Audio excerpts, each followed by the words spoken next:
তারা বলে বা হাদিসে আছে, আপনি যদি সাধ্য হয় সামর্থ্য হয় খেতে পারেন, আপনি কুরবানির পুরা মাংসটাই খেতে পারবেন, ন্যাঞ্জা সহ খেয়ে লাইতে পারবেন পুরা গরুর। এইরকম কথাও বলি।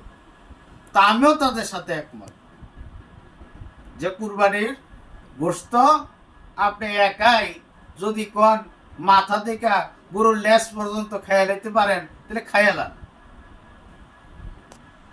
তো এখন কত হইতেছে, যদি এমনি দেশের মানুষ নাচুই না বুড়ি, তার মধ্যে যদি দিলেন আপনারা ডোলের বাড়ি, এখন কইতেছেন যে আপনি যদি ফ্রিজে মাংস রাইখা অনেক দিনই খেতে পারবেন, সারা বছরই খেতে পারবেন, বা কুরবানি করতে ফ্রিজে রেখা খাওয়া যায় না। আমরা নাচুই না বুড়ি পাইলাম ডোলের বাড়ি, এক একজনের ঘরের ভিতরে 250-300 লিটার করে ডিপ ফ্রিজ আলাম গরু নেঞ্জা সহ ধুয়ে দিতেছি, দিয়া আস্তে আস্তে প্রত্যেক দিন, প্রত্যেক শুক্রবারে, প্রত্যেক সপ্তাহে বাইর করে খাইব। আর মনে করেন বছর ধরে আর গরু বস্তু কিনা লাগবে না। আর গরিব